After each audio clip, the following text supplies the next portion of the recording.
What is going on, everybody? Happy Monday, NBA Hardwood show. As usual, AP, Mangone, myself, breaking down a pretty nice 8-game slate today. Can't go to you first, though, AP. We got to go to the man on the bottom. Mango, baby, 25K on Saturday. Big congrats to you. You've been grinding for a while. You've been talking about it for months now. Your process is feeling good. Your shipping's coming soon. Happened on Saturday, Mangone. Congrats. What's going on? Yeah, it was actually it was Sunday last night, but it was funny because I went. Oh, it was Sunday. My bad. Yeah. Please So I went don't out blend with in. I went out with friends actually, and we're at dinner, and I just did the big T, right? I just pulled the laptop out and got the job done while eating pizza. So it was pretty funny, but yeah, I mean, I've definitely been working on my process and got to keep grinding, right? We have NBA season's not over yet, right? People kind of start to mail it in, or like they move over to MLB. We do all the sports here at Run Pure Sports, right? Of course, I'll be following my guy Draft Cheat. I'll be following some of his stuff, Steve Boyd, and all the guys, JTHayes.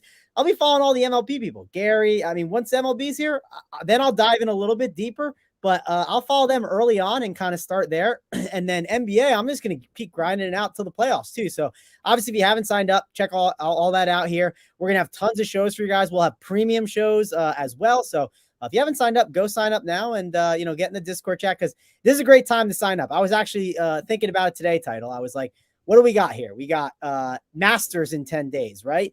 NFL draft is a month away, which the NFL draft is a lot of fun. There's some good betting opportunities too. We got NBA playoffs. I mean, this starts to get to be a pretty good time, obviously, coming up here. So, yeah, I'm excited to break down this NBA slate because it's another one of those slates that it seems like there's a lot of really good value plays. And you just got to find the right ways to mix and match it and, hope to kind of get yourself towards the top of the leaderboard. Absolutely. If you do want to be a member, like Mangone said, a lot going on. Use that promo code Mangone15. I don't know why. I mean, now he shifts. He's a new man. Now it says Travis down there, not Mangone or anything else. New man down there for Travis. But that's not the promo code. Mangone15 will get you 15% off. AP, man, what's going on? Hope you had a great weekend. I hope you had half the success that Mangone did down there. But what's going on?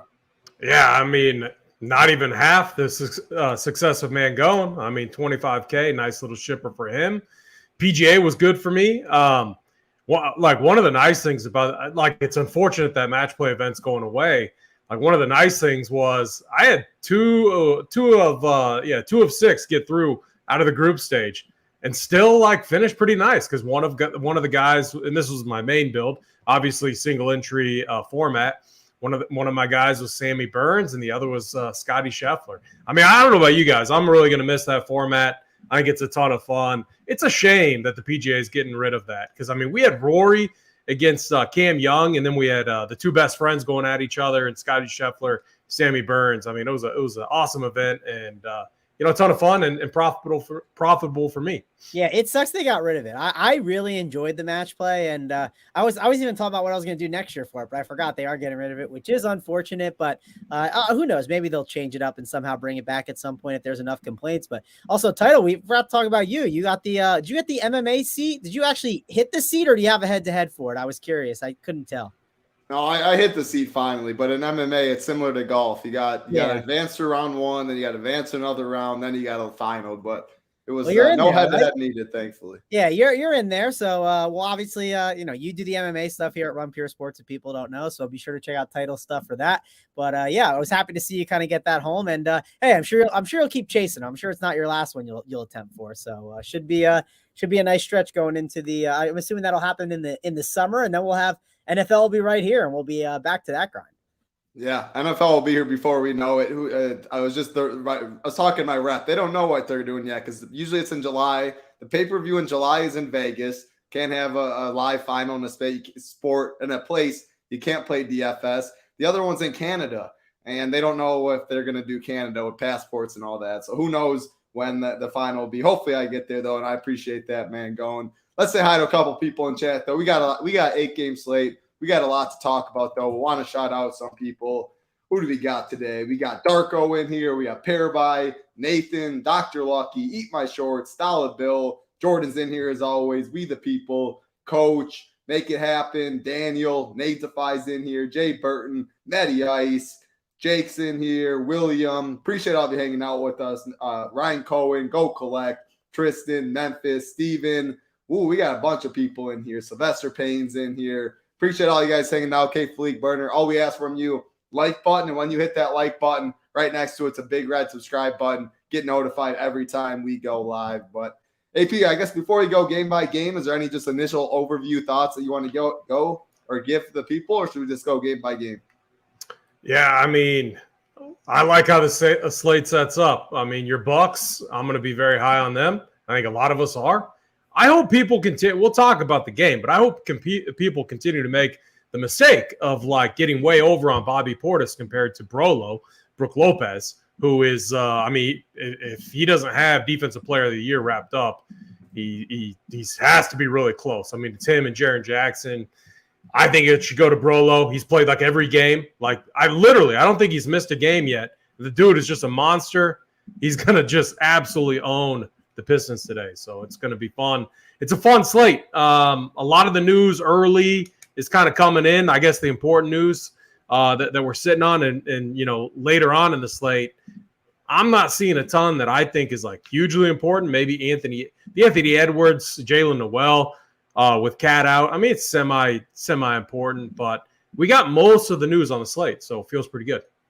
Absolutely. I totally agree. We'll start off the same game AP just mentioned. Big game on the slate to start it off. 7 p.m. Eastern. We have two 7 p.m. Eastern games. Milwaukee Bucks taking on the Detroit Pistons. 227.5 total. The Bucks are favored by 13. Why we're talking about the Bucks, Giannis is out. Drew Holiday is out. Obviously, I mean, the two best players on the team are out. So we'll be loading up on these Bucks. As far as Detroit, Alec Burks out. Hamidou Diallo out. Bojan Bogdanovic out, Isaiah Stewart out, and we got Rodney McGruder questionable and Corey Joseph questionable. AP, I'll go back to you. You hinted at these Bucks, talked about Brolo. I mean, he's been so good this year. You talked about Bobby too. So are you playing Brolo? Are you fading Bobby? Are you playing them both? And then talk about some of these other pieces and then what we're doing on Detroit. I mean, honestly, they're priced to a point where you can just hashtag jam them all in my opinion. Something that I did on yesterday's slate. With all these days are just running together. I mean, who was the chalk team yesterday? You guys got to – I was just looking at my build too. You guys remember? Mangone. Mangone was the winner yesterday. It was Blazers and Celtics, right? I would say because Celtics were missing the Tatum and then the Celtics crushed and then Blazers Trenton. Like one key thing that helped me a ton yesterday was Trenton Watford. Even though I had 70% of him, he was 47% owned. And because of that, he got injured, and like if you have him, you can't win with that team. So there were definitely some landmines, and that was one big one, at least on FanDuel. Yeah, like so I played 5 Boston. I easily cashed. I made one big mistake. I should have just played Eubanks, and I played Bob Williams, Al Horford, Jaylen Brown, Derek White, Malcolm Brogdon. Brogdon is what did it for me, 5% owned. But what I'm getting at is, when you look at the Bucks pricing, when you look at this Pistons team that, you know, if you follow the flow chart, playing opposing players against the Pistons has been just like rising up the ranks of the flow chart. That's just because look at the Pistons right now. Like you got Marvin Bagley out there. You have James Wiseman that make up your front court. Not defenders at all. These are offensive players. They're not defenders. Jalen Duren is. He's definitely a good defender. But, I mean, you have a very bad Pistons team defensively. So I love Brook Lopez here. There's 2 center plays that I'm just going to be way over on. Drew Eubanks is one of them, Brook Lopez the other. You can also play Bobby Portis with them. Bobby Portis is going to be a strong play. Chris Middleton is almost a lock for me. Javon Carter, close to a lock. And then I think Grayson Allen and Joe Ingles are in play also, but I don't like them as much as obviously these other guys. So if you're multi-entering, it kind of becomes it really comes down to your projections and where you have some of these guys. Like I want to make sure I'm way over on Brook Lopez. If you go back and you look at all of these different slates, the most recent one I believe was against Orlando. Bobby Portis was like twice as high owned as Brook Lopez, and Brook Lopez absolutely smashed. He put up a 40 piece in like 33 minutes. And Javon Carter smashed that game. Chris Middleton smashed that game. So we've seen this story many a times now. It's not like any surprise to anyone out there. These plays are going to be owned. I'm just going to make sure I have more than the field on them. So absolutely love this game, mainly the Bucks side. I do think like Jaden Ivey's interesting. So the Pistons are in full development mode. Look at this rotation of late. 41 minutes against Toronto. There was no OT in that game. It was actually a blowout, and he played 41 minutes. 38 against Miami, 35 against Denver, 30 against Atlanta. So, I mean, they're obviously trying to develop Jaden Ivey. I think at 7-1, it's a price tag that's way up there. I think he's only a multi-entry type of play for me. I'm going to have him in my player pool just because of the potential minutes upside. And sometimes when, like, two key players go down, like, I mean, yeah, like sometimes the defensive end of the ball, like, is just a little bit worse. So, like, I could see this game going back and forth a little bit. Not as high on the Pistons, but I do think there are a couple plays here that you can play in MME formats. Yeah, I like it. Talk about MME, man. Going to you in this one. So, a couple questions for you. How many bucks is too many right now, especially on DraftKings? Middleton, Bobby Portis, Javon Carter, the three main guys that are going to get a bunch of ownership. But love Brook Lopez. What about like Grayson Allen, Joe Ingles, Pat Con? Do you think those guys make sense as pivots? How many bucks too many? If you're playing forward, do you need a run back? Break down this game that way and give us some of your favorites. Yeah, I do think that the Bucks are going to be like the talk of the town tonight, right? Like the most popular options probably on this slate. For one, let's start with Javon Carter. I mean, the guy is 3.4K against the Detroit Pistons, right? One, matchup is going to drive this team no matter what. So you're going to obviously like Javon Carter at 3.4K. Definitely too cheap of a price tag for him. It'd be interesting if he was in that, like, again, like 5K range, right? Like sometimes like the way to like decide how good of a value is this is think of what would be the price that I would maybe pause a little bit on him, right? And I think you would pause more versus some of these other guards if you had him in that 5 to 6K range, right? You'd start to think about it a little bit for sure. So I think Javon Carter, really good value that you're going to want to play on this slate. Chris Middleton is interesting because I do agree with what AP said. Like there's reasons like Bobby Portis. Like Bobby Portis is such an elite producer. And sometimes what happens with Bobby Portis is he can just do everything by himself, right? And drop like a 50, 60 fantasy point game. And then that can eat into someone like Chris Middleton. I'm not saying you shouldn't play Chris Middleton, but my point being is Chris Middleton is 7.7K. He does have to do a lot at that price tag. Is he still technically a really good play? Yes, he's a good play, especially at a forward position that, again, we struggle to roster at times. But I do think Bobby Portis is a better play than Chris Middleton.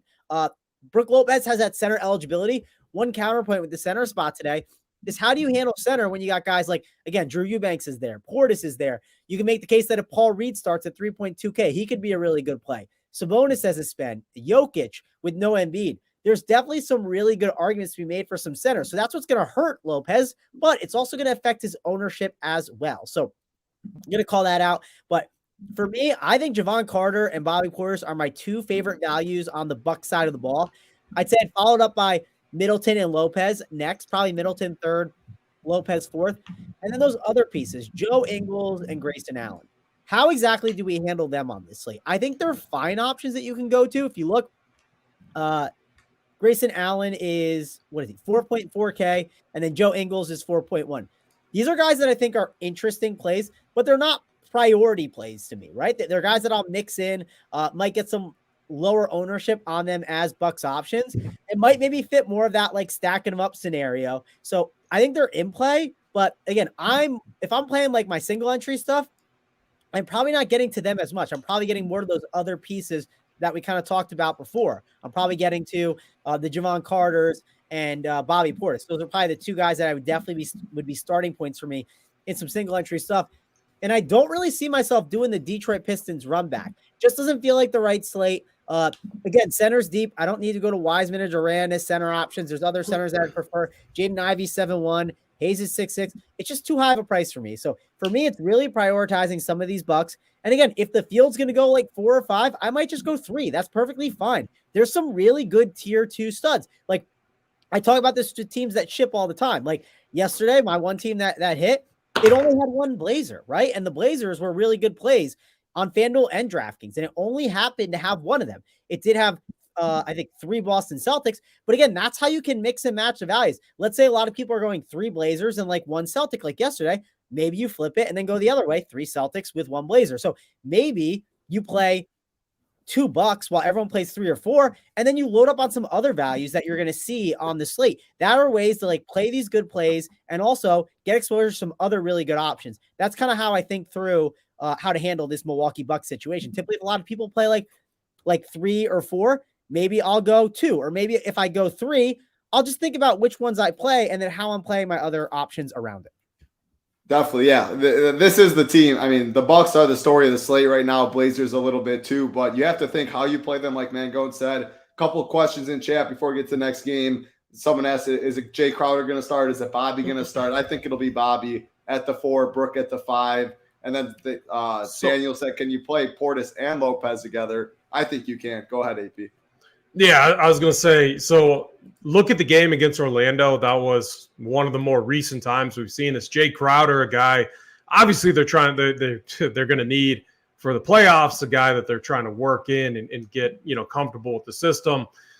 He's been out a few games, but he looks like he's going to play tonight. He was the guy that checked in for Bobby Portis in that game. Portis racked up 2 quick fouls, had a terrible first half and kind of salvaged it later. But I will say, like, Mangone, obviously coming off your shipper and everything, I don't want to talk too loud, but I will say I think Middleton and Lopez are better plays than Portis, mainly from an ownership standpoint, because every time we look at this situation, and I do think this situation is important on the slate, it's crazy how much higher owned Portis is than Brook Lopez. And then you made a good point too with, due to like Lopez being center only, that naturally is going to cap his ownership for multiple reasons. One, we have Drew Eubanks, who is like probably a lock, like no Watford tonight, no other bigs except for Jabari Walker, I believe, and Nasir Little. But like Eubanks is going to get all the run that he can. So he's like an absolute lock. And then you have Paul Reed, you have Jokic, you have so many different, potential plays.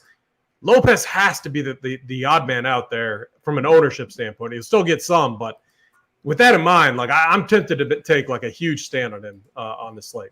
Yeah, I don't mind it, AP. The thing that I try to do when these situations come up, especially when you have really good plays like Eubanks, and Reed could also not be a good play too, right? He could not start out of nowhere. It's certainly possible. But one thing that I like to look at is when I run stuff, I'll specifically look at the Brook Lopez team specifically and be like, what is different with the Brook Lopez teams versus some of like the more optimal teams, and try to make a decision. What am I sacrificing? Is it worth sacrificing that? Maybe it is, maybe it isn't, right? Those are things that I definitely like to look at. And let's say you want to take your approach, AP, maybe just lock in Middleton and Brook Lopez, X out Portis, and then like see what that team does for you, right? Or you could maybe you organically find a team in SaberSim that doesn't actually end up going, and when you lock them, you're like, wow, I didn't even think that would pop up. So those are things to kind of experiment with and look at. And I understand that you can't always do these things like closer to lock, because sometimes you have to prioritize doing other things that are more important.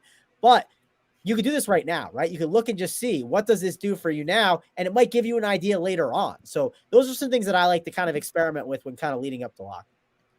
Definitely. Tyler in chat said double center build tonight, Lopez, Jokic. Yeah, I mean, double center build it will be popular for sure. It's not the only route to go. I think there are some other options, but there's plenty of good centers, so you definitely cannot go wrong. It's definitely a double center night, right? Like most people are doing that. So if you instantly don't play like double center, like you're going to be different in that way too, right? It's definitely a stand that you're going to take. Or if you do play double center, just figure out how to be different with the other spots. Because what happens sometimes is if you play, one thing I noticed with double center, if you play the 2 chalk centers and then you start to play like Javon Carter, who's like a clear chalk option that you might want to get on, you start to fall on the exact same path as everyone else. So that's something you have to think about for sure when building out your lineups. If you're going that way, where are you going to get your team different, right? And if not, then you're just going to be on a similar path with everyone. And again, that's fine if you feel like that's the path, but just know what you're doing. I think that's important. Absolutely. We spent a lot of time on that first game, but with no Giannis and no Drew, you're going to be playing Bucks. There's no doubt about that. We'll keep it rolling, though. Next game on the slate, the second of 2 that locks at 7 p.m. Eastern. Dallas Mavericks, Indiana Pacers, big total, 238.5. Dallas is favored by 4. Maxi Kleber is questionable for Dallas. That is it.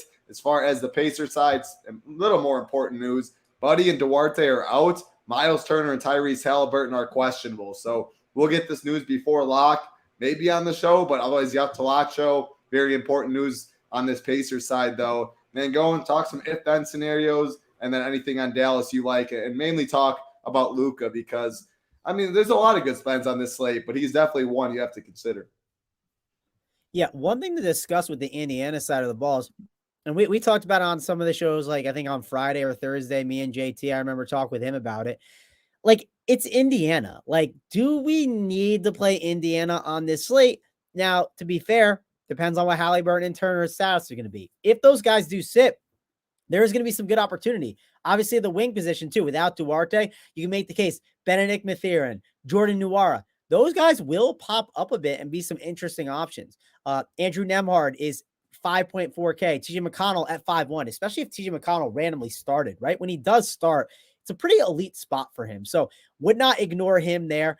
But it just depends on how this news falls. But if those guys play, you're not that excited about those options, right? Now, you could make the case, does Miles Turner, again, 6'6", that guy has upside his price, but center today, it just seems like the wrong move. If you're going to take a chance on some like mid-tier guy that can drop 50 DK points, I don't think using your center spot with Miles Turner is worth the gamble with how good the center position is. Tyrese Halliburton could be a contrarian spend up if you wanted to. But again, there's other guards that I prefer that I'm currently going to right now. So I doubt that I'm really going to get there with Tyrese Halliburton. And overall, sometimes I think about it on these slates. I'm like, man, like I might find some teams and I'll be like, hey, there's a pacer on it or two. Is it worth playing? And sometimes I just say to myself, why am I playing a pacer on this slate? Is it really that necessary? Are the Pacers really going to beat me? Could Rick Carlisle play around with minutes? Yeah, he certainly could. I mean, they have guys. Also, on the flip side, if people sit and you see a weird lineup like O'Shea Brissett starting, like he started randomly last week, well, then that's an opportunity maybe to jump on it. So the starting lineups are going to be important. The news is important, but also understand there's certain teams that sometimes you just have to say, if they beat me, they'll beat me. And I don't think it's a bad idea to say, hey, if the Pacers beat me against Dallas here in this spot, again, Dallas doesn't play at this super fast pace, then the Pacers beat me. Sometimes that's the approach I take. And I feel like there's a good chance I'm taking that approach. But if the Halliburton news changes, then I'll kind of like retract my steps and figure out how am I going to handle this situation now. If they do play, I do think Mathurin's fine as a wing option. But again, I think there's other wings I'd rather get to. You're on mute, Title. Thank you. Struggling out here, man. Struggling. I don't think see too much ownership getting into this game, but if someone mentioned it in chat as well, Coach did it. Tyrese could be good if he's playing. You don't need to ever talk me into Tyrese. I think Tyrese 9.1K with the upside he has. And again, we're talking about centers where the owner like really good plays are contracted at the center position. Yeah, there are good guard positions or plays as well. But man, 9.1 for the upside Tyrese is shown. If he's in, I definitely have some interest. And then Luka, 11.9K. I'll go to you on that AP. I mean, we have Jokic on the slate. We have Harden on the slate. Luka. Is Luka the guy today? 11.9. I don't think he'll get too much ownership. Break down this one for us. Yeah, as far as like which studs to go to, a lot of it, as Mangone often says, positions matter.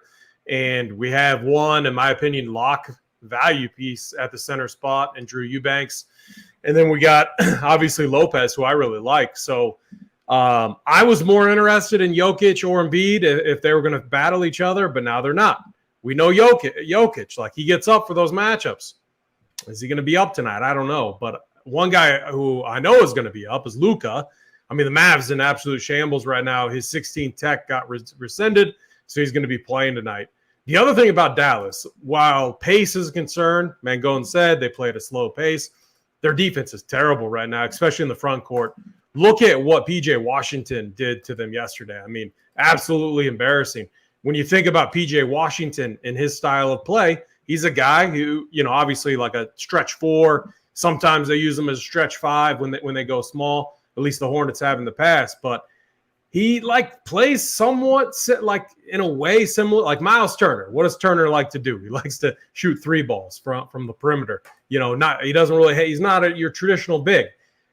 I think this is again where like when you look at Miles Turner, if Tyrese Halliburton is in, I think Turner is a really, really interesting play tonight. That's going to be like, there's no way he can get ownership. Like, I just don't see how when you look at the different options at the center position. Like, I think he ends up being like sub 5%. And Miles Turner, 6'6", in an insanely good matchup.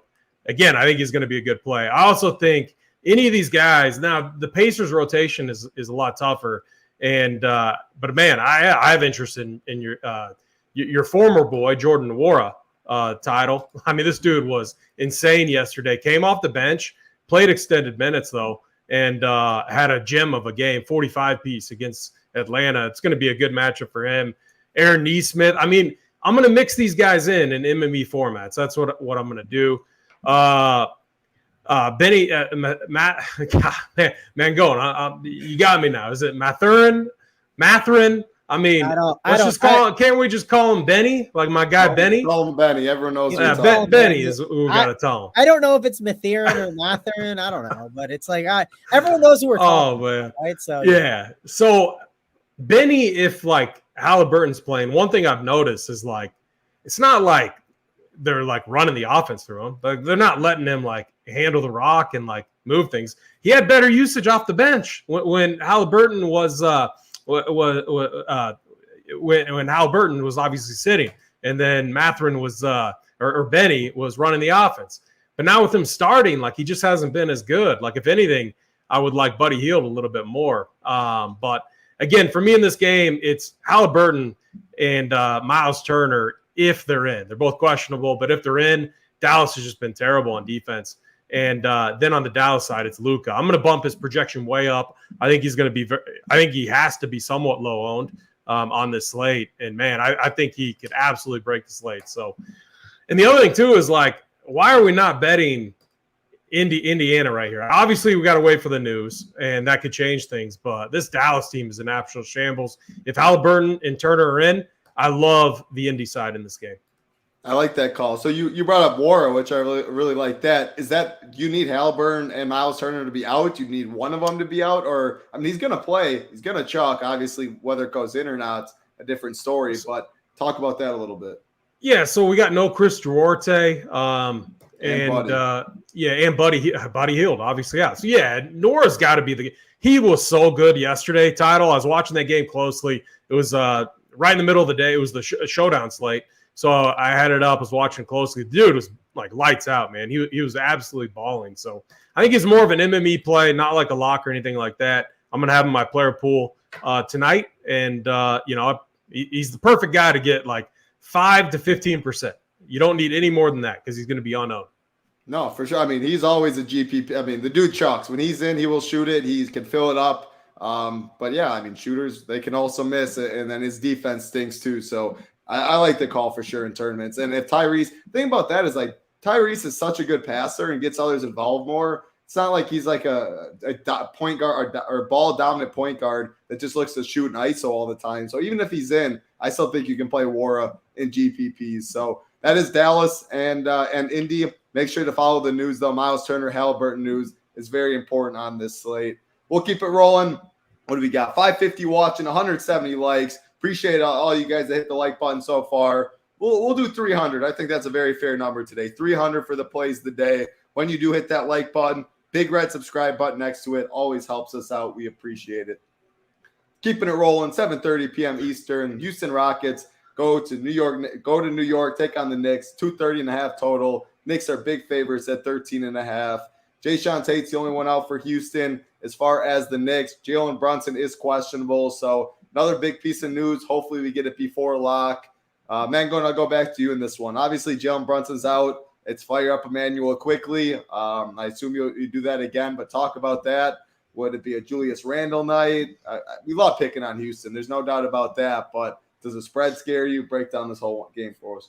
Yeah, you definitely have to have interest in the Knicks side if Jalen Brunson misses. But to be fair, like Emmanuel quickly is, I mean, it's 6'5". It's not like it costs nothing. So 6.5K. He's definitely in the conversation. He also gets that shooting guard eligibility, which is kind of encouraging. Let me just double check, see if Javon Carter has it. He does not. So, right, that is a factor that could come into play a little bit when kind of building out your teams.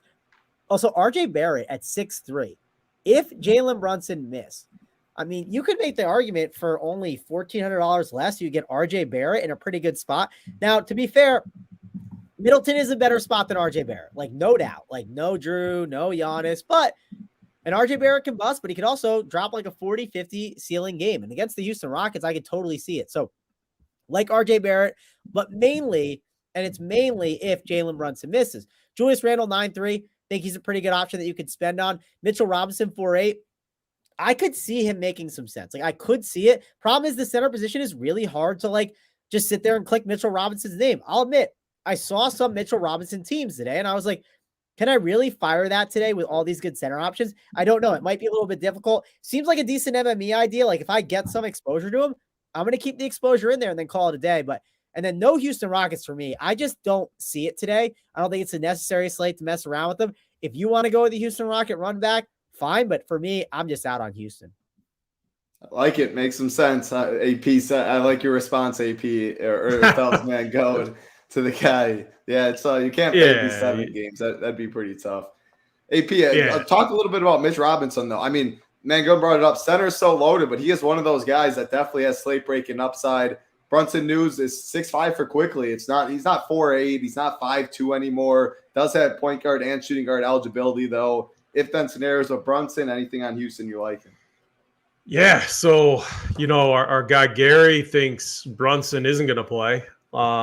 I think, he practiced, and usually when the guy shows up to practice, gets in shoot around, usually it means they play. So I'm treating it. All right. So a couple of things. One, the matchup is fantastic against Houston. And two, like Jalen Brunson, 7-8, the price tag is still, in my opinion, a little too cheap.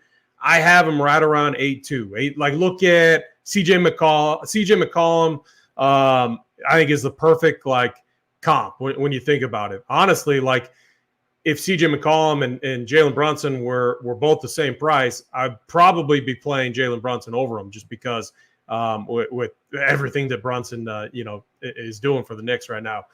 So they're both intriguing plays, and here's how you play it. So if Brunson's out, quickly becomes a phenomenal play. We have Shaedon Sharpe later on the slate, who's 6'2". Obviously, a phenomenal play too. Those two are priced really similar together. What you can do is just load up and kind of split your ownership between the two guys if you want. If Brunson's out, you can load up on Quickly and kind of make a stand there, or you can divvy up the shares between Sharpe and Quickly. If Jalen Brunson's in, you move off Quickly and you just load up on Shaedon Sharpe. So that's how I would play it if I was kind of planning for the news if we don't get it before the 7 Eastern games lock up. So as far as the Houston side, I'm with you, Mangone. It is a game in the Garden. If I had to play one of KPJ or Jalen Green, it'd probably be Jalen Green. But look, man, we got Javon Carter, who's like an awesome play at the point guard spot. We have Shaedon Sharpe, who we're going to want later. We have James Harden with no Embiid. Point guard is loaded. Guard's loaded. Center's loaded. There are so many just awesome plays on this slate. I just can't get to any Houston guys here. They'll make for interesting tournament plays because they should be very, very low owned. But for me in this game, it's Quickly if Brunson's out. I would like Randall also. It's Brunson if he's in. I think he's an interesting tournament play. Yeah, any Houston name you click will definitely be contrarian, probably all single-digit own. Brunson, Brunson, if he does play, someone said that he did practice yesterday. If he plays, you can definitely get to Jalen Brunson. Plays upper 30s minutes, playing really well. So I do like that, but really don't see much ownership in this game outside probably Brunson if he does play in this one. We'll keep it rolling, though. Next game on the slate, not also at 7:30. We got an hour and a half window. 9 p.m. Eastern, the Phoenix Suns and the Utah Jazz, 234 total. Phoenix is favored by 7. For Phoenix, KD's still out, but other than that, they are fully healthy. As far as Utah, Rudy Gay's out, Fondacchio's out, Colin Sexton's still out, Jordan Clarkson's out, and then Lauri Markkanen is questionable. AP, I'll go to you. Do you have any lean on Lauri Markkanen's status? And then, no KD still. Is it Booker? Is it Chris Paul? Is it Markkanen if he plays? I really don't think much ownership goes to this game, but what do you see? Yeah, all right, so Fondacchio, turf toe. It says he could return on 3/29. I think if he had legit turf toe, he'd be out for a while. So it seems like Lauri plays here. And for me, he becomes an interesting tournament play. I worry about this Jazz team right now. It seems like they're waving the white flag. If these games get out of hand, you're going to see Azubuike get in there, Johnny Juzang get in there, Gerald Brantley. Like, they're going to start to rotate these guys in. So I don't really trust it. The other thing that's tough is like Talon Horton-Tucker and Chris Dunn are truly splitting like a timeshare. So like that caps both their minutes, not the slate for them. O'Shea, I think the Kansas guy, he's priced up. He's priced to a point now where I don't really need to play him. Kelly Olynyk, 7-1. No, thank you. Walker Kessler, 7-3 against DeAndre Ayton, who's going to be back. No, thank you there either. So I'm pretty much off the Jazz. And maybe if Laurie sits, but like even if Laurie sits, do we really want to play JTA? Like, dude, it's terrible. Like it would take a lot for me to play him. Like he would have to be absolutely free, and they would have to have like 8 players. Then maybe I would play him, but outside of that, I have no interest. And then on the Sun side, again, like Chris Paul, I think is a good tournament play. Devin Booker, price is way up there, raw scoring type of guy. I would rather play him in a game that I thought was going to stay close. I don't think tonight's game stays close. If anything, like campaign off the bench, but we don't need to go there. We have Javon Carter. So I'm under on this game. I feel pretty good about it. If you want to take some shots at like a Terrence Ross or TJ Warren, they've been getting some nice production off the bench. But again, we have so many awesome plays on the slate. I don't really think you need to go there. 8-game slate, man, going. Laurie questionable, obviously some news there, but ownership should not be heavy on either side of this game is what I'm seeing. What are you doing? Yeah, Utah, like, I do think Laurie might try and play. And even if he doesn't play, like if he does play, it's definitely kind of a fade spot. And if he doesn't play, like I just can't get the Kelly Olynyk at 7-1 on this slate. I need the game to be competitive. Like I just don't see it happening. The Sun side of the ball is interesting. I do think Devin Booker, Chris Paul, good plays. The problem is if it blows out right, you worry about them kind of losing some run. Chris Paul is definitely going to be a flow chart play, I assume. It just point guards against Utah have absolutely smashed, right? It's definitely a good spot for Chris Paul. The question is, what are the minutes, right? Is it the 26 minutes in the blowout against Philly, right? Is it 32 like he had against Sacramento? I don't know, right? It just depends on the script of the game. If it's competitive, yeah, I'd love to have Chris Paul on my team, but I don't know if it's for sure going to be. So that's definitely a talking point when kind of building out your teams, how to handle his projection. His range of outcomes is going to be wide, but let's say you do play 2 Utah Jazz, probably then play Chris Paul. I think you could make sense. Just be like, if you do play Chris Paul, make sure it has someone from Utah. That could make some sense. When it comes to the rest of these guys, one thing I'll call out when it comes to these Phoenix backups, they're definitely playing a little bit more, right? Like they're getting some run. 4.2K for TJ Warren. I mean, if he plays 25 plus minutes, he could certainly get the job done in this matchup. The one issue I run into when it comes to like Terrence Ross and Cam Payne, is this the right slate for it? That's the issue I'm having. Probably better for the night slate. Probably not good for this one. Yeah, there's good night slate plays too that we'll obviously get to here, but it just doesn't seem like a good main slate play for me. So that's kind of one of the issues I'm running into here. I was going to say, that was going to be my follow-up question. Like with all this value, some slates we run into where there's no value, taking a shot on a TJ Warren or something, I feel it could make sense, but is the risk reward good enough? Even if it gets you 28, which would be a very good game for TJ Warren, is that even enough to be on the winner on this one? Yeah, like I sign up for it, right? Like if you told me give me TJ Warren or anyone, name at 4.2K for 28, yeah, I'm in. Yeah. But like it's not guaranteed to be on the winner by any means. It's definitely a great score though. Like don't get me wrong. Like it's just going to be a very high scoring slate in general. I would want to have the score, but yeah, I don't know if it's worth the risk versus what the ceiling's going to be with the way all these plays are. That's kind of just the one issue that I'm kind of thinking through and why I'm just kind of definitely be pretty under, I think, overall on this game. Yeah, for sure. I mean, anyone would sign up for 20. That's like 10 projection points higher than what it is. But if he hits one of his ceilings like that, yeah. If anything, it's not a single entry play. Filling at a couple of lineups, I wouldn't go there. If you play 150, want to play 5-6%, you're already overweight. I think that's the approach you take for him. Butthole Jenkins, did they talk about Paul Reed? We did not talk about Paul Reed yet because that's the next game on the slate.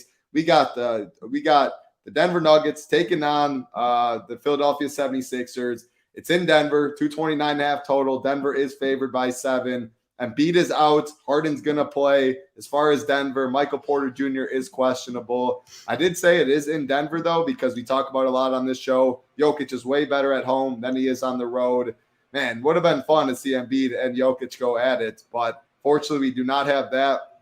AP, I'll start with you since Mangone looks to be frozen. I beat out. Right while he's blowing his nose. Yeah. Bless you, Mangone. the perfect timing for that for sure. There we go. He dropped out. Now we gotta switch it. Yeah, I got it. You got it. So we got James Harden, obviously with no Embiid, always going to be popular. It's not going to be like he's a lock and load. We have so many good plays up top, but he's definitely going to be one of the more popular spends. Jokic on the other side, 11-4, very good price tag for him. But definitely talk about without Embiid, we don't necessarily know where Doc's going to go with the starting lineup. Like, I feel like it should be PJ Tucker because if they were playing a team that played small, I think it definitely would be PJ Tucker, Tobias at the 4, and they go small that way. But that's tough to do against Jokic, Aaron Gordon, a team that plays big. So is it Paul Reed? That's, I think, what a lot of people are thinking. It could be what? Dwayne Dedman, maybe a Niang. Like, who do you have any lean on what they're going to do? Because this game's well after lock. I don't think we get it before these first couple of games lock. Mainly talk on that, what your plan is. And we did get news, actually. We'll go right into that. But Halliburton and Miles Turner out, too. So AP will touch on this game. We'll circle back a little bit and touch on that. Yeah, I'm glad I didn't put a bet in on Indy. Yeah.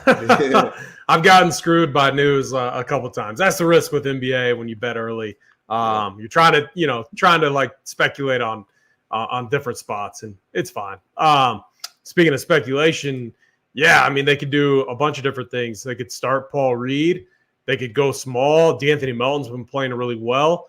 Maybe they try to just, throw PJ Tucker down there and throw something different at Jokic. I don't know. Like, for me, I'm not too concerned about it. Like, even if like Dedman or Reed started, I prefer Eubanks. I prefer Lopez. And so like, I don't know if I'm going to be able to get to like Paul Reed. It would really just depend on kind of the build path since, we're stuck at the center position. I do think so. Okay. A couple things. When Embiid is out, Tobias Harris becomes a much better play. All of these guys get a little bit of an upgrade because offensively, Embiid just takes up so much of that offensive usage. He's taking so many different shots. And now you're going to see Harden kind of distribute and run this offense more. He's going to get Tobias involved. Maxey is going to have a much bigger role. You could see Jalen McDaniels off the bench have a bigger role here. So I think Harden definitely in play, a really good play on the slate.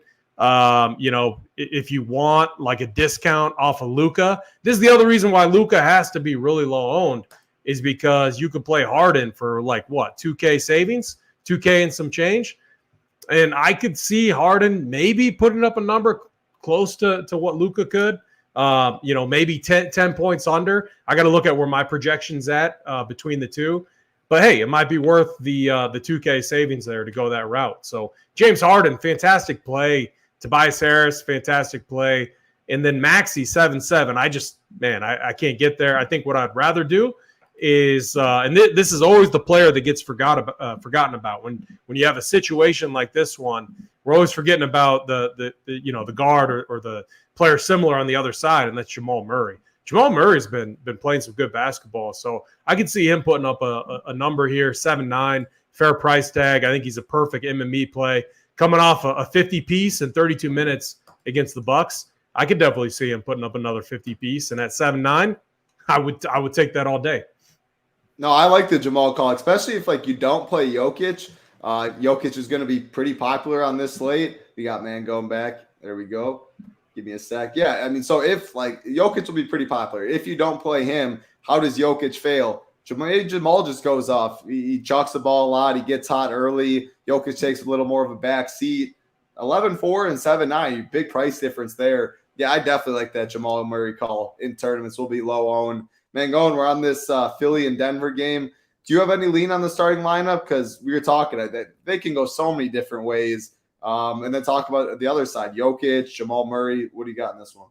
Yeah, to be fair, like they don't have to start Paul Reed. And like you can make the argument like Paul Reed, like as a starter with Harden's, like not like super ideal, right? Like it's just, you could easily go to the small ball PJ Tucker lineup, which I could easily see happening. You could even, if you wanted to, like, let's say you want to have a guy off the bench with more usage. Well, if you want to have like a Melton off the bench, you can put a McDaniels in the lineup and then have it. So I'm not sold that Paul Reed is just like this, like smash pop play. I think Drew Eubanks is the better center option versus Paul Reed today. So I'm not prioritizing for Paul Reed. I know there's some spots where you look at the situation and you're just like, yeah, I feel pretty confident this guy's going to sit and I'm going to prioritize X. I don't see this as a prioritize Paul Reed. Also, because we've had Harden out, that has increased some of the price tags of these Sixers, where they're not just in spots where it's like, okay, load the boat on these guys, right? I mean, Tyrese Maxey is 7.7K. Do I think he's a good contrarian tournament play? Sure, but I don't think he's just like, just jam him in type of play. If he was down at 6.5, yeah, I would think about that more. Melton's also at 6.1, right? That's still, again, a different price tag than we've seen. Tobias Harris at 6.3, he certainly can get the job done. And Harden at 9.6 will be a stud that people definitely gravitate towards at the top. And again, because it's just, there's no Embiid, right? It's a pretty elite role. Obviously, like James Harden a lot. He'll be someone I have probably overweight on today for sure. Just depends on my full lineup, no doubt. The center position, though, obviously Jokic, really good play. You brought up good points about Jamal Murray. I mean, he is not going to be owned and has a really great ceiling in this spot. So I do think he's definitely going to be a pretty good play. But Jokic just depends on how you handle your center position, right? Because I do feel like one of my spots is going to be occupied by Drew Eubanks. I think it's just like, I'm going to probably play Drew Eubanks even at the 4.3K range. Just expect a pretty good role for him tonight. So I just don't know how much I'm going to get to Jokic, right? Just depends if I have that spend in that utility spot. Depends where I'm at on the slate, right? It depends how I want to spend my money. I think one decision I'll have to make is like, which studs do you want? If you play Harden as one of your studs, well, then there's only one more stud on that like team that you can kind of get in there if you want to. So that's another decision point that I'll have to be making. But if I had to pick, it's Harden over Jokic. Like if I had to only pick one in my lineups, my lean would be just kind of jamming Harden in there if I can. But yeah, other than that, like I saw Bruce Brown popping a little bit as value. Like I don't like it. I don't think it's necessary. I've seen it popping a lot recently, and I'm like, if he beats me, he beats me. It's really just keying in on Jokic as a spend or Jamal Murray, and then how do I handle these Sixers? For me, it's James Harden number one, and then I rank Tobias Harris, as crazy as that sounds, at number two. And then Maxey and Melton, I just don't see myself getting. There's other guards I prefer than Maxey and Melton at 6K. I just don't see myself getting there as much. I think there's other plays I'd rather get to. I like it. Good breakdown. And we're talking about Paul Reed and all this stuff.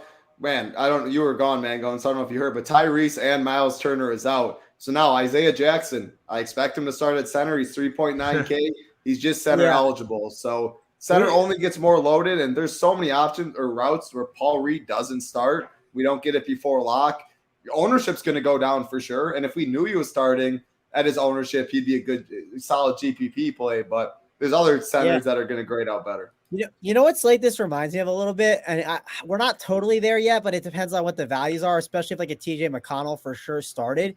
Because you feel like you have to play Javon Carter. You'd feel kind of like you have to play Harden a little bit. You kind of feel like you have to play TJ McConnell. And then you get these centers, Eubanks and Jackson.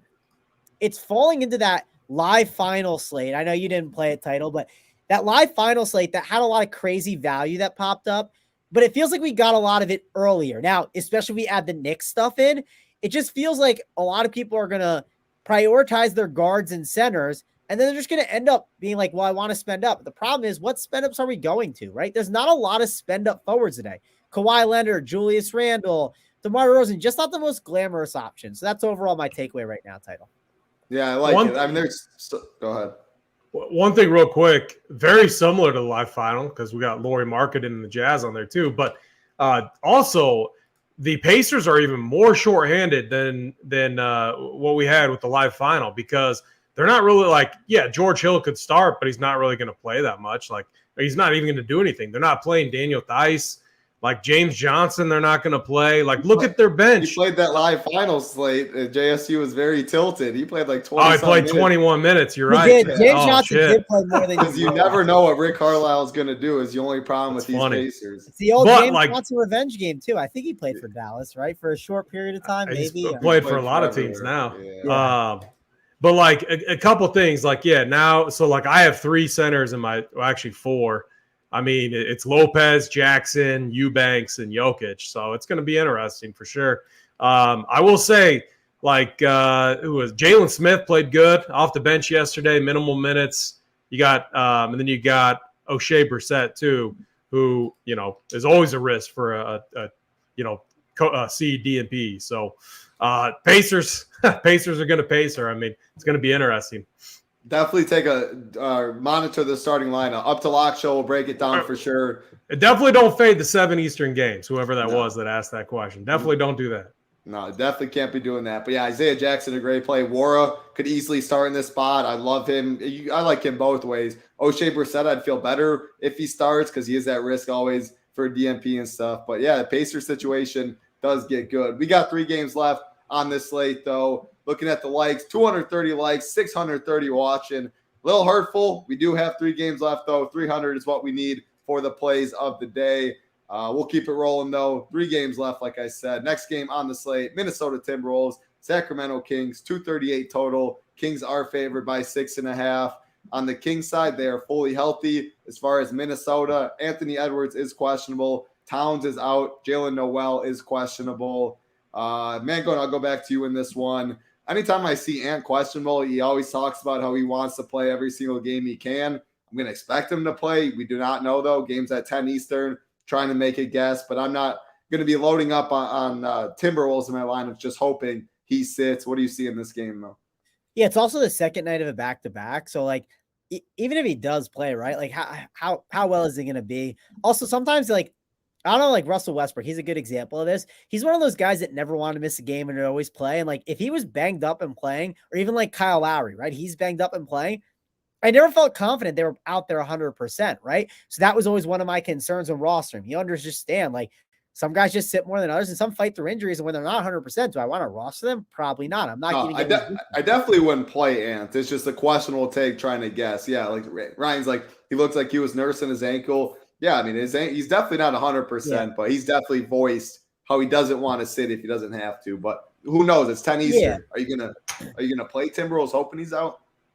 Yeah, I mean, it is Sacramento, right? So it's like a juicy matchup. But the big thing that I got to debate a little bit here is, like, do I actually want to go out and plan for this, right? Like, I have Portland plays that are really good. There's a lot of options that I can go to instead. So overall, I don't see myself planning for the Timberwolves situation. De'Aaron Fox is a decent price. I mean, he's been at this price for like the past week or so. It's just one of those prices. If someone said, hey, I'm playing De'Aaron Fox, I wouldn't talk you out of it, right? It's like he could easily crush in this spot. One counter argument is Mike Conley's not bad defensively, and then they have Rudy Gobert to protect the rim, so it's not as good of a spot for a guy like De'Aaron Fox as normal. So, again, I doubt I'm going to get the Kings today. Hopefully, the beam can be lit for our guy Spread. Hopefully, you'll be happy about that. And I don't see myself planning for Timberwolves. It just seems like a game I'm fading, and I typically don't say that about Sacramento games for sure. Yeah, I think ownership's kind of reflected on that. Fox, a bonus. You want to go there. Gobert's been playing well. Any of those look nice to you, AP, or is it a fade for you? Yeah, so, one guy I was, keeping my eye on, and then I realized he's center only. It's Naz Reid. Like, even yesterday, even with Cat in there, he got 20 minutes with Cat, Gobert against the Warriors. And this dude, with that big of a lineup, put up 17 shots in 20 minutes. I mean, the usage is just crazy. Like, I know they're going to play him like 20 to 25 again today. If we could play him at the power forward spot and if he was a little cheaper, I would have interest. But he's 5'4", and you can only play him at the center spot. I mean, he needs to absolutely nuke to really impact your lineup. So, like, I don't even think he's in play. Slow-mo's priced up. I mean, yeah, he would become an intriguing play if Ant was out for sure. And he's probably still in play in tournaments. Pace up spot against the Kings. So I think all right. So like Mangone talked about where all the value is at on the slate, it's going to leave kind of this awkward spot at the small and power forward and forward spots. Maybe Kyle Anderson at 6'9", kind of elevated price tag, is a guy that you can fit in there. So I'd look at that. Call, okay? Like, you're going to get him low owned too, right? And he could easily go for 50 DK points. So I do think it's a good call. Yeah, no, I mean, he look against the Warriors, 31 minutes, 48. I mean, man, the guy absolutely nuked. So I do think he's an interesting tournament play. And then I'm like Keegan Murray. The problem is like now I don't even know if we need to get there, but he was a flow chart play. 5'4", the price is way up there. I think it's like in 150, like if you're playing 150 lineups, I would have him in my pool. Outside of that, I don't think you can get to Barnes. You can't get to Herter. You can't get any of these guys. Fox does seem too cheap, but man, like I just, we still get Gobert in there. I mean, it's not like an easy – they have rim protection. I'm talking about the Wolves. So it's not like the easiest spot for De'Aaron Fox. And we have other better point guard plays. So I find myself being under on this game, even though I think it's going to be a good environment pace-wise. Yeah, I like it. Gary made a good point, too. Slow-mo's price, Kyle Anderson's price on FanDuel, much better, $6K compared to $6.8 on DK. Kyle Anderson made the cash chart on FanDuel, but ownership will be reflected as well. He'll be a lot more popular over there. But, yeah, DK, low owned, and you have hidden upside. If Ant does sit, a lot of people won't be able to adjust for that news. So if you're playing chalk, he can differentiate you. So we're all right. So we got Boho Jenkins. Shout out to him. Always in chat. We always appreciate that. We're talking like if Edwards is out, Kyle Anderson is a lock. I would pose the argument: do they really matter? They have such different styles. Like Slow-Mo isn't like a volume shooter. He gets it done with filling up the stat sheet, running the offense. Getting rebounds. The occasional steals and blocks. I don't know how he gets steals and blocks, but he does. It's crazy. He looks so slow when he's out there playing. He's sneaky. He's very sneaky. So, I would argue that, Ant playing, if anything, helps him because the game should stay more competitive. To be honest, I'll have to be on Buttho's side on this AP. Anytime you take off a 28%, the guy has the ball in his hand. He's such an ISO I got you. I just trying to make a counter argument.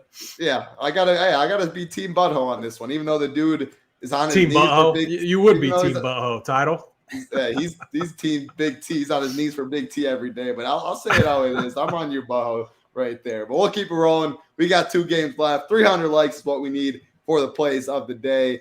New Orleans Pelicans, Portland Trailblazers, 226.5 total. The Pelicans are favored by 11.5.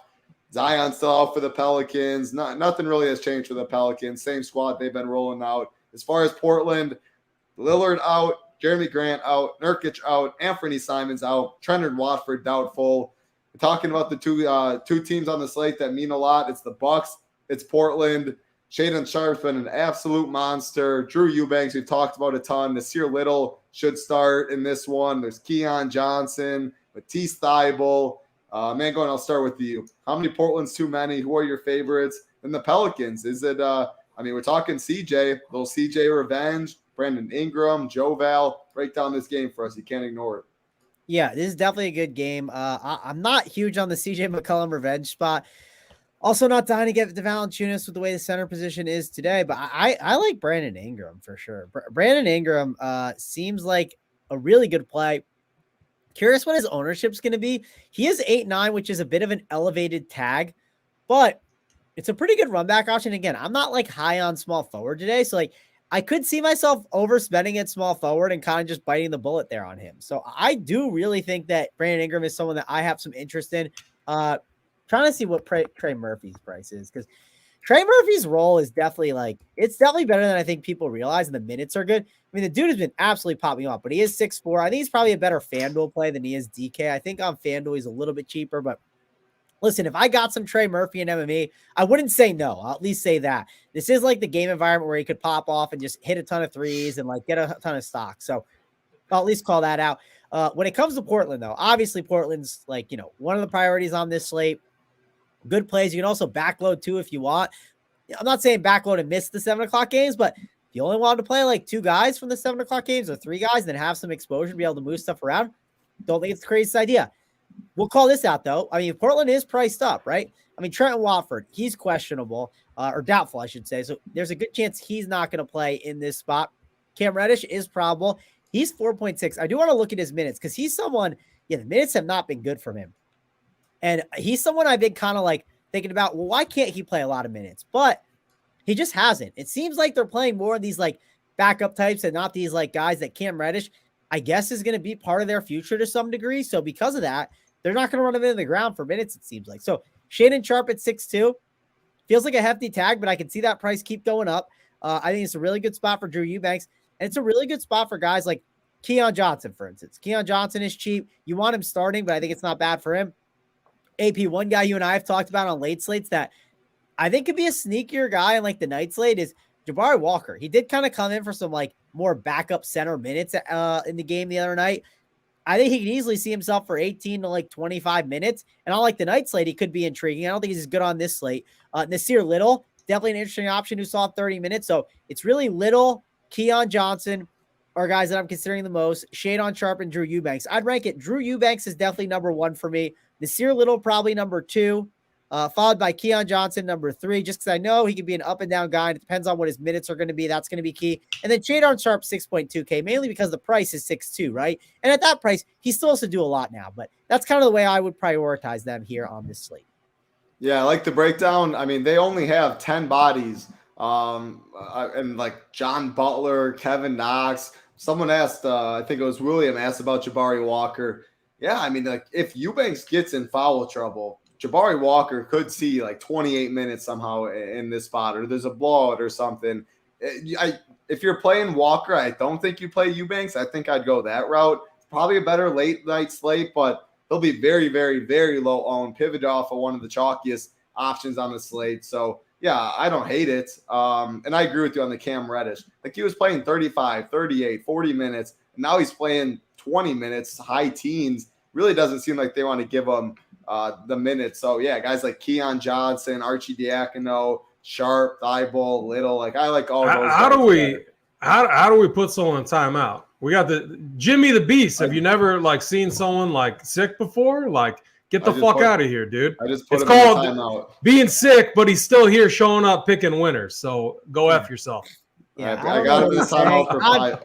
I got allergies going on. I'm also sick. I literally have both going on. So I'm battling through to try, and I get home tomorrow. You know, when you're traveling in 2 weeks, I need to get home. So somehow he thinks you blowing your nose is you doing coke on the show or something like that. I mean, now, thanks to Jimmy the Beast, I'm going to be in trouble with the lady because I had a kid walking by when I dropped that F-bomb. Their face was priceless too. Like absolutely priceless. I just put him in timeout. Maybe SB block, getting AP in trouble over here. But AP, what do you got in this game for us? What are we on, the last game? We are on Portland, so we got one game after. Oh yeah, okay. In my mind, I already talked through this game.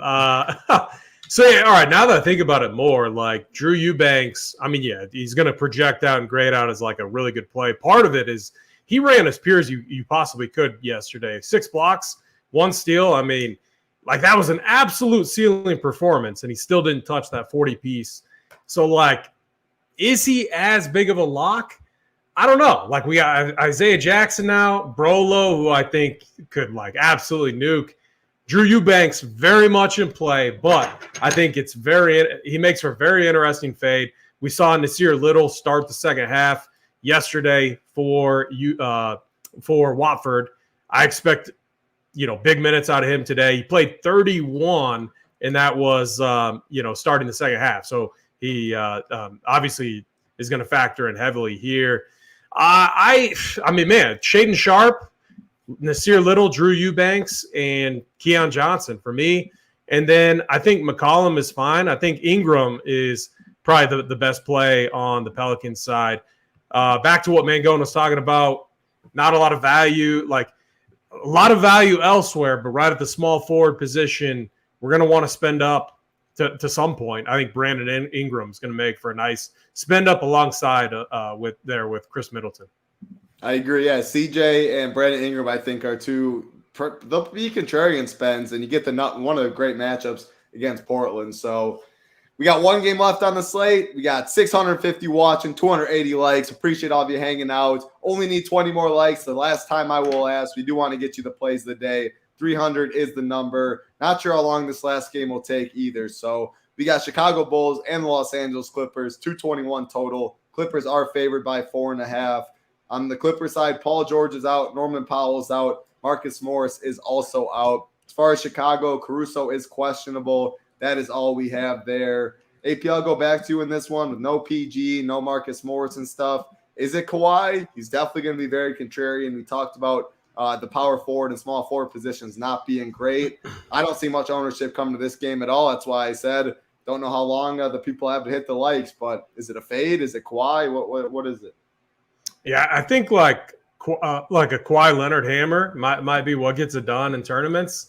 When you just think about, we've been talking the entire show, there's value in elite plays at the guard position, at the center position, and it's like, where are we going to spend up at the small forward, power forward spot? We got Kawhi Leonard just like staring me in the face at 10-1. What, he got hurt last game, right? I believe came out, or the game just got out of hand. I can't remember exactly what happened, but I don't know. I can't. Yeah, I want to say he lost plenty of run. I don't even know if he came back, but I think it was. Yeah. Either way, like I can't pay 5.3 for Pat Bev. Kobe White 5.6. I can't do it. I'm basically full fading the Bulls. Vucevic got thrown out of the game, ejected early last time. So like you're going to see DeRozan and Levine maybe pop last game. But with all of them healthy, I just can't do it. Russ, we can't go there. I mean, he's basically playing 25 minutes a game. I can't go to Zubac or Plumlee. So really, for me, it's Kawhi Leonard. And then I will say, like, Robert Covington if you need value. But again, I think I'd rather play Nasir Little. There's other values I like a little bit more. So really, it's like, am I going to play that Kawhi Leonard late game hammer? I think in MME formats, I am. Not sure if he'll make my main team, though. Mangone, I think it's going to be probably one word. It might be fade. Otherwise, you might talk about Kawhi a little bit, but you talk. I'll look at the likes, and then we'll get on out here for the Up to Lock show. Yeah, and I'll tell you this, because I'm sick. I don't know. Just going to the Up to Lock show sounds good to me, right? We can get this thing moving. But I do want to talk a little bit about the game. I think Kawhi is in play. I agree with that take. It's just like kind of just like a spend up for small forward thing isn't crazy. And that's why I think like Zach LaVine and DeMar DeRozan are in play. But the problem with that is you have to understand their downside, right? Like they have downside on this slate. They have the ability to kind of bury your lineups a bit, which could be frustrating. It is the second night of a back-to-back for them as well, but I don't think it's the craziest idea as like a pivot. Because again, I mean, when we kind of talked about it at the live final with Big T and JSU, I was literally in the room with them as they're building their lineups, and I didn't want to say much, right? I don't want to affect too much. I don't want to give someone like an idea that like maybe is bad, but if you ask me for advice, I'll give you my advice. And one thing they kept talking about, and again, I think it's going to be that kind of slate, is you might look at the slate, and I haven't ran stuff with all the new Pacer stuff, but I think it's going to be one of those slates where you have a lot of good guard and center value, and you're just looking around the room and you're like, what small forward or power forward can I be different with? And like, I'm not sure, like people are going to gravitate towards these forward options at the top. They'll gravitate to maybe a Kawhi as like a raw point spend because he's the most expensive one. If we get the news that Brunson's out, then Julius Randle might gain some traction. Ingram might have the most traction at the top of small forward, but I have to at least consider these guys if they're going to be studs that are like 5% owned or less. And the build is going to be play these good guards and centers and then spend a bit forward. So I'm going to at least think about it. So they're in the conversation for me, but are they guys I'm going to prioritize? No, not by any means. And that stuff, obviously, I'll add in my content as we kind of get off the show and talk about in my breakdown, in my single entry 3-max stuff. That's stuff you can ask guys in the Up to Lock show. Hey, is spending up at forward going to be a good contrarian option? They can obviously discuss it. Like I said, I think this slate could look really similar to that live final slate. So, be sure to talk to JSU. He almost shipped that live final, so I'm sure he'll be able to break it all down on that premium Up to Lock show. I love it. That is all 8 games on the slate. A bunch of talk about the two teams, Portland and the Bucks. But now I haven't ran anything since the Pacers news, but Pacers definitely are interesting. A bunch of value. We got spend ups on this slate. It should be a fun one. 306 likes. You guys got it done for us. We'll get you the plays of the day. JSU. I mean, I almost think we should save for the members. I mean, so much just just one bad mojo guy, Jimmy the Beast, who's now blocked, trying to ruin it for everyone. I don't know, guys. What do you think? I mean, members only or what? I know my play of the day is going to smash. I feel very, very confident in that. Mangone, it's all up to you. Whatever you say, it goes on this one. I'll say this. I definitely don't love one person ruining everything for everyone. I'll at least say that. The people pushed it home. Well, let's give them the plays. AP's got a winner too. I want to hear the winner here. I want to hear the take. I might have to reserve mine for. So for here we go. We'll give Mangone for the winners and the members. I said 300. I have to give mine. Mangone, you can do you. AP's is out. He's gonna go in Discord today. I'll go with myself first with the SO play of the day though. Talked a little bit about it earlier. AP pushed me even more. But I really like Jamal Murray as a 5% owned contrarian spend, 7.9K. Jokic is going to get ownership on this slate too. So I wouldn't play Jamal and Jokic together. So many good spends. So if you don't play Jokic, I mean, if he busts, I think Jamal is a big reason why. Should shoot the ball 20 times, competitive game, should feel like playoff atmosphere. I really like Jamal Murray as a contrarian spend. Mangone, you're giving it to him, it sounds like. We got to see this graphic. The ping pong play of the day, the 25K shipper play of the day. You look locked in that picture, just like you look locked in right now, Mangone. Give us a winner. Yeah, the graphic's great. Leah, let's go over to. I want to make it a forward. I'm trying to decide between Brandon Ingram or Julius Randle, right? I think it's a tough call. That I'm gonna lean going with Brandon Ingram. I do think Portland can do a good enough job to keep it close enough, at least to kind of keep him in the game. And Brandon Ingram's been absolutely crushing as of late. So I'm going to go with Brandon Ingram as the old play of the day. I will say, if we get the news, though, that like Quickly's going to be in there, or not Quickly, Brunson's not going to be in there, it would definitely make me consider Julius Randle a bit more as a better spend up and maybe gravitating over towards him. I'll talk about that in the Discord, right? I'll give you the play of the day now is Ingram, but I'm like kind of waffling between both. And I'll definitely give the final answer based on the news in the Discord chat for the people. There you have it. You got to be a member. You got to have the Discord. Use Mangone 15. Gets you 15. What do we think, Title? Should we give him mine? All right. So, like, yeah, I mean, use Mangone 15. You can get 15% off. You know, you pay him if you're not a member. I mean, all right. I'll give my play. All right. This guy is going to absolutely nuke. I mean, if you're not like, I mean, man, like there's so many different reasons why this guy is going to nuke. I need a new like thing there. I mean, hold on, Title. This is embarrassing. Like, what are we doing? I'm going to talk to Helmet. We're going to get something new. So, all right, this guy. Give a winner. If you give a loser, it stays on forever. No, now you need a winner to change it. I am putting my guarantee down. His price, you know, this guy is going for at least 45 plus. He's going to absolutely nuke